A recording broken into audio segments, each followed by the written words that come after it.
You're welcome back. Now, in recent years, Nigeria's debt profile has risen to more than 19 trillion naira, with two-thirds of Nigeria's tax revenue presently applied to servicing debt annually. Indeed, that's the reality. In 2006, Nigeria obtained a debt pardon from her foreign creditors that saw the country's external and domestic debt stock drop below $3 billion and 1 trillion naira respectively. Well, latest data from the National Bureau of Statistics disturbingly indicates that the federal government has already chalked up more than $15 billion in foreign debt and 14 trillion naira in domestic debt as of June the 30th. 2017. Now, these figures are expected to go even higher by the end of this year, given the federal government's recent loan request of $5.5 billion. Now, what this means is that larger sums of money will be spent on servicing debt in the coming years. Now, little wonder the proposed figure for debt servicing in the proposed 2018 appropriation bill is 2.01 trillion naira, a sum much higher than those for 2016 and 2017. Well, we have in the studio an economist and, of course, public affairs analyst, Dr. Kenneth Olise. He's joining us in our studio here. When we have also another talk head. He's joining us in Court Studio. He is Dr. Peter Mede. I hope I got the name right. He's a senior lecturer at the University of Port Harcourt. Good morning to you, Doctor. Dr. Mede, good morning. Oh, great. Good morning to you. Thank you for joining us on the show. Okay, so let me start with you so we can test the strength of the audio level. Thank you.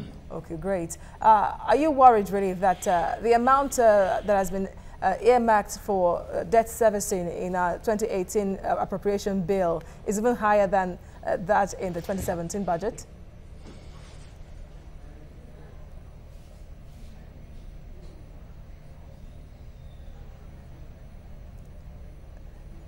Okay, Doctor, it seems it does. We're having issues with the audio connection of Dr. Mede in Port Harcourt. We'll try to work on it. So let me throw the question to you, Dr. Olise. How do you feel, really, that 2.01 trillion naira is earmarked for debt servicing? Yeah, I'm definitely concerned because we are talking about a quarter of the budget, you know, Nigeria being earmarked to service debt. Somebody shouldn't have worried so much if those debts were applied, you know, to infrastructure, and then you now know what you are paying for. But where you are marking 25% of your revenue, you know, to servicing debt, that of course will punctuate your developmental expectations, especially against the background that there is nothing on ground, you know, to account for that humongous amount of money, you know, which is said to have borrowed. Now, apart from the amount of 19, we are looking at the structure. It's structure domestic and foreign. Now, when you have the foreign element, means that you are going to get foreign exchange to pay for them. And anytime you stop for foreign exchange to pay for them, you are beginning to push the exchange rate. That again because of concern. Now, even for the local debtors or creditors, that amount to about 72% or 73% of the amount. It means that you are stifling, you know, your economic capability to invest and operate in the local economy. Some of them are contractors, you know, that you have done something for you and you cannot pay them, and that can immediately account for their economic woes. Okay, let's take it back to Dr. Peter Mede, senior lecturer at the University of Port Harcourt, who is joining us from Port Harcourt there. If you can hear us, only recently there was the alarming report that Nigeria had spent some 928 billion naira already in 6 months to service debt. Now, with this new figure, 2.01 trillion for debt servicing for 2018, how's that coming to you? Well, this coming to me actually as a situation where I think that this budget is a budget of consolidation. And because it's a budget of consolidation, it means the target of government is to see how they can consolidate the effort to get us out of recession. And if they're getting us out of recession, then a very key component of the efforts they need to put in place is to ensure that our debt servicing ratio is better, because the higher the ratio of debt servicing, the higher the efforts and the status of Nigeria to be able to get more debt. And you see, you look at this both as a domestic debt or as an external debt. And if you take it from the domestic angle, you will see clearly that a domestic debt has a lot of impact on the economy. One, it stimulates aggregate demand, because when you pay these debts either to your local contractors or to those holders of bonds, you end up putting back money to their hands. And when you do that, you see that the economy will be stimulated in terms of their aggregate demand. Also, it boosts production, because, you know, some of these contractors were already out of business. And see, when you give them this money, they will be able to go back to produce. And as they produce, you will see that they will not only increase production, which will increase supply of goods and services and reduce inflation, but it will also ensure that they generate employment. So when they generate employment, you will see that the economy will be stimulated. And I think the effort of government to put this amount of money of 2.0 trillion to debt servicing will actually be a good one. But one thing that is very, very key, which I want to raise here, is what are the credibilities of this loan? There is need for a comprehensive review of some of this loan to look at exactly not just the amount of money that was actually borrowed, but also what were these loans put into. So before we go to commit scarce resources now in the country to paying of this debt, we should be able to review the status of this loan to actually determine their credibility. You also know that externally, when you pay loans, when you repay your loan, it boosts your status and makes you more credible, and makes you, so that your creditors will be more confident to give you more money. And if you look at one thing that is very similar with this budget, you also see that in this budget, the amount we're expecting to use to service loan is almost equals to the amount of fiscal deficit. So it means that as you pay, you'll be able to also borrow. And when you borrow, you'll be able to reduce not just your overhang, but you also strengthen your servicing ratio. Okay, Dr. Mehdi, the World Bank is worried really about Nigeria's debt servicing to revenue generation ratio, and that if it continues, really, that our debt payment or servicing could even be jeopardized and become unsustainable. Looking at the projections for 2018, you think that the government will be able to keep up in generating funds internally, putting in mind that 2/3 of our tax generation is even injected into servicing debt?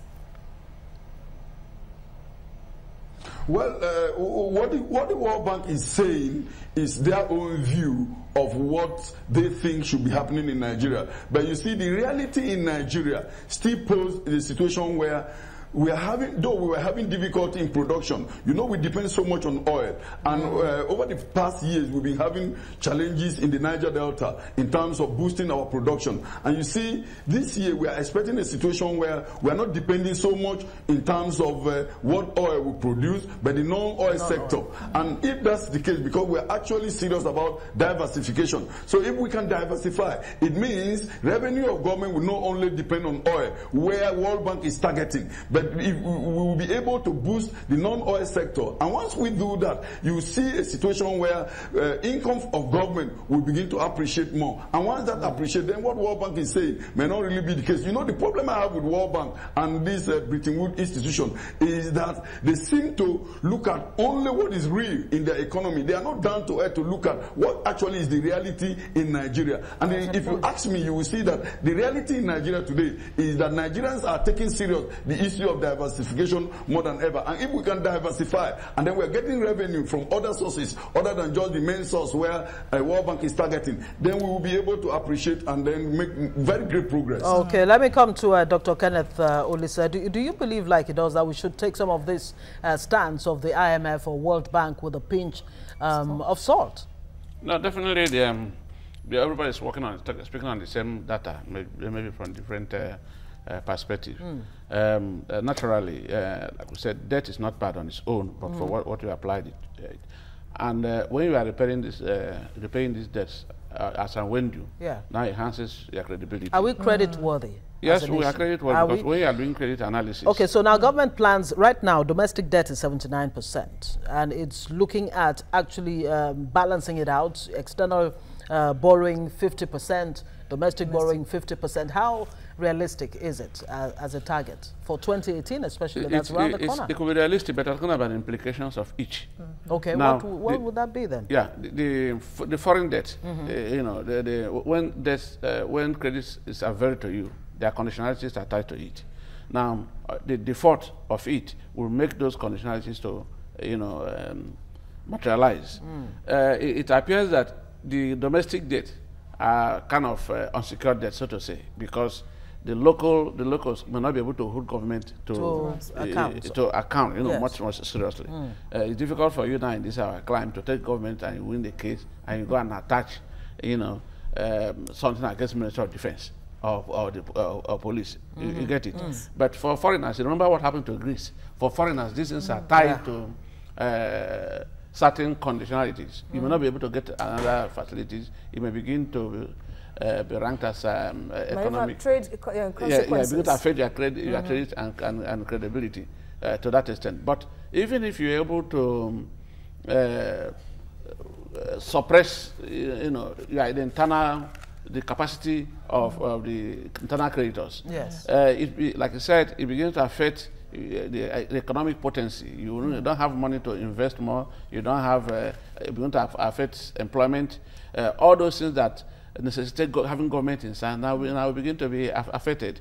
Because if people don't have money, you're talking about 12.something trillion here. And you're not paying contractors, you're not paying suppliers. Even if you advertise for vendors, you know, to render some activities, they begin to pull back. I tell you that so many contractors that have not been paid for the past 5-6 years. Yes. Now, why it's a little bit concerned is that sometime 3 years ago, the DMO tried to pull all the debts, issue a bond. That's the debt management office. The debt management office. Issue a bond so that they can warehouse all these debts and begin to manage them along that trajectory. But everything now appears to have gone haywire. Now, even if you go to the foreign debt, it's of concern because when President Obasanjo was here with former Minister of Finance, Godzo Konjo-Iweala, they put hands together to be able to rescue Nigeria, you know, from shackles of and we're back to square one, from nowhere, you know, we just open our eye and I find ourselves back to this. Okay. And it is said that some of even the IMF and what's it called, World Bank people, they come to market Nigeria for loan. They come and tell you, oh, take this one, it's long term, it's 5%, I mean, less than 1%, and all that. And they keep telling us like this debt you are getting, it does not affect, you are not even exploited all your debt borrowing capacity to GDP. But we do not knowing that we have some peculiar circumstances, you know, that doesn't make us to circumstances that do not make us to qualify like those foreigners. And that's what Dr. Because those are the debts we are taking, has just said. They don't find themselves in this economy and percolate, you know, to God knows where. Yes, let's bring in Dr. Mede at this point. Dr. Mede, I'm talking to you now. The federal government restructured the debt profile in August between foreign and local debt borrowing to 60-40, giving attention to foreign loans more now. But then, looking at it at the long run, what are the consequences? Yes, we know that foreign loans are cheaper than that of local ones, but are there consequences in any way? Because most usually we don't get details of when to pay off the debt or the period. Will it be within a year or just like 90 days as usual? Well, the issue of debt rescheduling is a very, very key component of macroeconomic management. You see, when you reschedule debt, it not just postpone the evil day, but it also make you have some cash available that you have been able to use to pay that debt to put into other sectors of the economy. What really happened is that, you know, debt overhang is a serious issue in terms of debt management. And when you reschedule a debt, you be able to spread the effects of debt overhang. And as you spread the effect of debt overhang, you will now be able to get some of these resources to plow them back into some other other ventures of the economy. But you see, the real issue and the problem we have in this country, are we really serious in managing this country, the economy? Because if we are serious, when you have this business of rescheduling debt, the money you use with this country, the economy, because if we are serious, when you have this business of rescheduling debt, the money you use or you get from rescheduling, what is important is for you to be able to plow this money into other sectors that will be able to get return on investment, which you will still use to service the debt. But you see, are we really doing all this? Because we don't seem to see it. Nigerians are not seeing the reality of some of these policies and theory. You see, because definitely when you reschedule a debt, you are expected to have the money you have been able to use to pay that debt, the leftover, you use it now to put into other sectors that will bring return on investment. And as you get return on investment, you also get funds to be able to use to pay those debts when those debts are overdue. So what is key is not just the ability of rescheduling this debt, but the seriousness to take the fund that you get from rescheduling this debt into ventures that will be able to get return on investment. And we are looking forward to that kind of situation, because some of these debts has 30, 40 years maturity. So when you collapse and pay those debts once and for all, you end up mortgaging the future of the investment that you would have been able to take this money into. So I think that debt rescheduling would have been very, very important and very key. But to the extent to which the resources that you have used from paying those debts that you are rescheduling now, being reinvested into the economy so that we will be able to get return on investment. When you get this return on investment, you'll be able to put that back, and then what you invest into will be able to service the debt. But look at, for example, if you take money you have been able to use to reschedule the debt to build a refinery, if you build a refinery, you will see that we will not only stop importing fuel, but the profit from that refinery will also help us to repay this debt tomorrow. So there's no business in carrying huge amount of money that you have been able to invest to pay debt. I agree that as you pay the debt, you will be able to be more credible and you'll be able to be more creditworthy. But what is important is that you be able to be sensible in managing the economy and the sincerity, which is very key. And like the issue I raised before, which is the credibility of this loan. Because some of this loan we are paying, have we been able to take time to review and look at the sources of this loan, the amount involved? Because some of the amount we're seeing on paper may not be the actual amount that we receive. So these are that's a very, very vital. Our debt management office needs to take into consideration. Very important point you just raised there, Dr. Kenneth.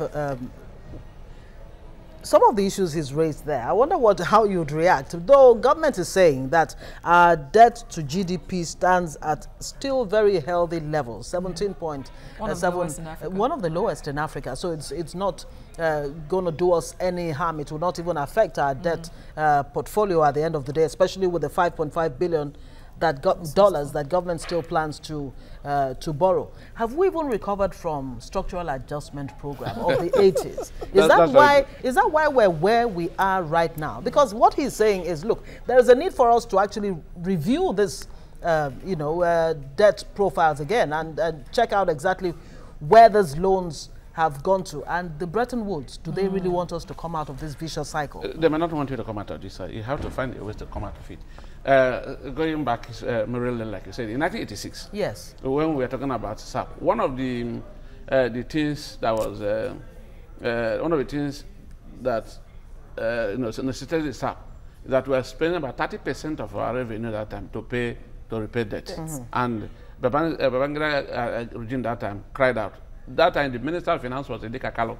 You understand? And they cried against, they had even part arrangement or what they call trade by barter or something. They're trading with oil with Germany. So we have had this problem, culminating up to the point where Obasanjo regime came and had an agreement, free us. But before they get us at that loan, we were classified.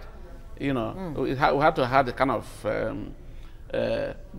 economic classification attacked to us to enable us qualify for such a loan. And when loan was granted, you can see the excitement of the former President Obasanjo that he will address the nation on that loan. Yes. So I'm not trying to tell you the background that I don't think that Nigeria as a country is comfortable even owing. If we can react to certain. But now we have found ourselves again back to this loan status. That is why it's of what, especially, like I said, we don't know for what. We don't know the real structure, the profile, the beneficiaries of, and the creditors of such loan. You don't know. Okay. And we were saying that these loans are going to be for 40 years. 3 years now we are down the line. Well, we have not even gone halfway. We are beginning to crack. It means that some of the things, some of the clauses there may not have been as interpreted to us. True. Okay. Clearly, yes. In such a way that we would understand. Yes. Gentlemen, I guess we'll have to wrap it there. Yes. Dr. Kenneth Olise is a chartered accountant and a financial expert.